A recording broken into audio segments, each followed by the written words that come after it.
We're following here in Brussels that story in Spain very carefully. Spanish people are shocked. As the Commissioner for Democracy and Rule of Law, what is your reaction to this kind of scandal?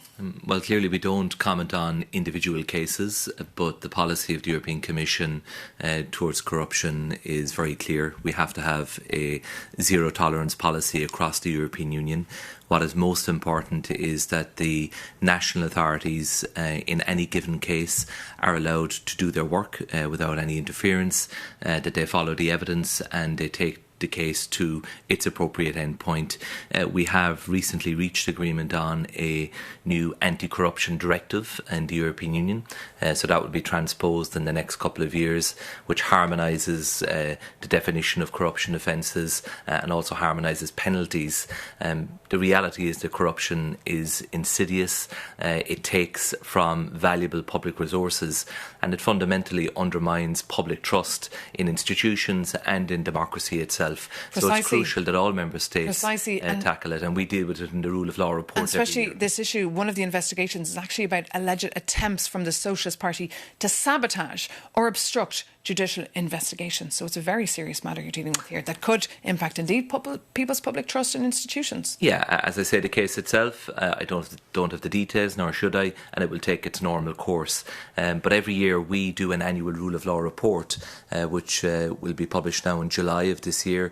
It looks at every single country of the European Union across a number of headings, including under the heading of corruption, and examines the country's track record of investigating, prosecuting and securing convictions in respect of corruption cases, particularly high-level corruption cases, because of course the more senior the level, then the more serious the damage is done to public trust and indeed to the institutions themselves. And let's talk about Hungary. The Viktor Orban era is over. Peter Magyar is in Brussels for talks. Will he get those billions of funds back, do you think? So the Prime Minister will be meeting with Ursula von der Leyen, the Commission President, tomorrow.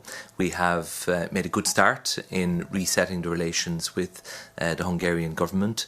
We are there as a Commission to work with them and support them on the path to restoring rule of law and commitment to respecting fundamental rights of all citizens in Hungary. Sounds like they're not ready then. Are they ready then? Sounds like from what you're saying they're not ready. Discussions are ongoing. I will be visiting Budapest next week and I'll be meeting with the new Hungarian Justice Minister again to agree on the reforms and look at the progress that they intend to make over the months ahead. And why was there confusion? We are there to work with them and support them. Why was there so much confusion and mystery about the meeting between Ursula von der Leyen and Peter Magyar? I'm not sure there was mystery or confusion, but these things often are only nailed down quite late on. That's the reality. Will they have dinner? Given schedules and timetables. I don't know the detail of their engagement, but the important thing is that they will meet and they will continue the substantive discussions on the issue at hand, and that is about how the European Commission can support the new Hungarian government in their efforts to restore rule of law in Hungary and ensure that the necessary reforms can be implemented. So we will support them, and so far they have demonstrated a very clear and steadfast commitment on this path, which will help to serve the best interests of the Hungarian citizens at the end of the day. And just back on your file when it comes to tech, etc., you'll be coming out soon with a proposal to wean off our dependency on big US tech, promote our own homegrown cloud technology, etc. Can you confirm this plan? So this will be led by my colleague, the Executive Vice President, Henry Verkunnen. It is a tech sovereignty package and it is consistent with the overall policy direction that the European Union is currently taking. It needs to be seen alongside all of the other measures that we have brought forward so far in this Commission in the last 18 months, designed to improve our competitiveness.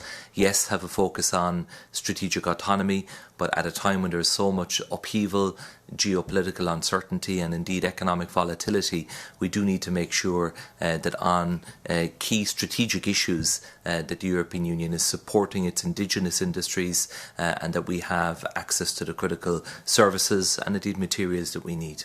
OK. Commissioner Michael McGrath, thank you so much for joining us here this morning on Europe Today.